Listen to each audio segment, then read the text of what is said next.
Hi everyone, this is Aruna, Assistant Professor, Department of Information Technology, SNS College of Technology. In this lecture series today, we're going to see about the serializability. So serializability is nothing but it contains the schedule as well as the transaction. So we're going to check whether it is a serially executed or not. Serial is nothing but one after another. So how it can be executed? It can be done by using a two ways. Either it can be a view serializability or a conflict serializability.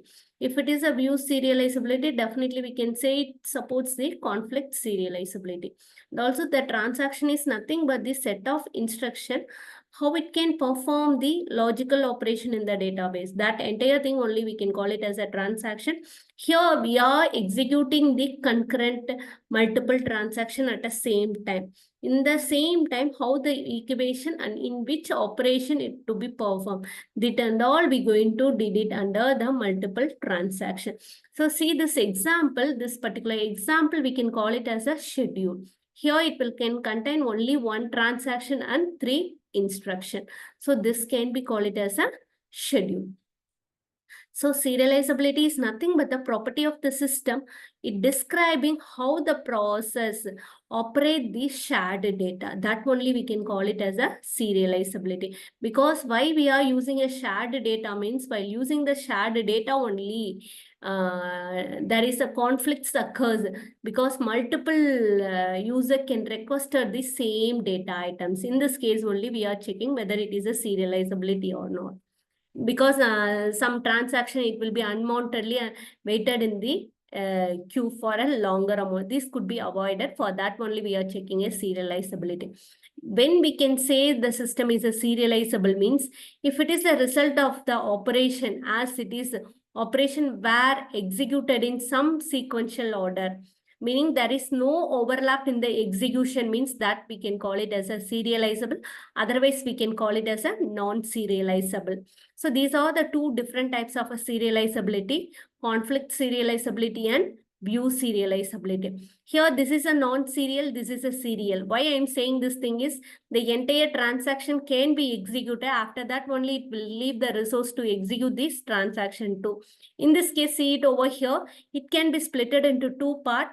First, it will execute the thing. It will leave the resource for the another transaction. After the certain amount partially it will be completed, again it will leave the resource for T1. Again after completing this thing, it will leave the resource to T2. So this is the difference between serial and the non-serial. In the serial, there is no problem. If it is a non-serial, definitely we have to check the serializability. If it is a serializability, either it can be falls in a conflict or a view serializability. So when we can call it as a conflict serializability means their order, any conflicting operation in the same way as some of serial execution. That is a pair of operation. When we can say it is a conflict means if they operated on the same data item, one of them is a write operation, definitely we can say it is a conflict serializability.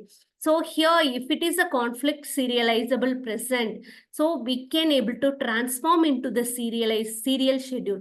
How we can transform means by swapping the non-conflicting operation. Only by swapping method only, we can able to change it from the conflict to the serial schedule.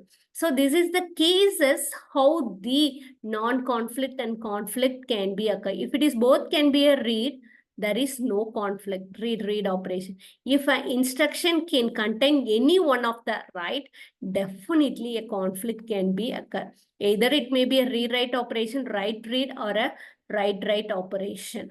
So if it is that, definitely it will check. We have to conflicting is check. If it is a conflict, we have to satisfy these three conditions. So we have to check whether that is belongs to the different transaction. If it is belongs to the different transaction means there is no problem. If they are operated on the same data item. So if it is the same data item, definitely it will be a conflict. If it is a different data item, there is no conflict. At least one of them is a write operation. If these three is belonging, definitely that particular schedule, we can call it as a conflict serializable. So when we can call as a view serializable means it is very much similar. It is equivalent to the view serializable. So it must follow these three cases.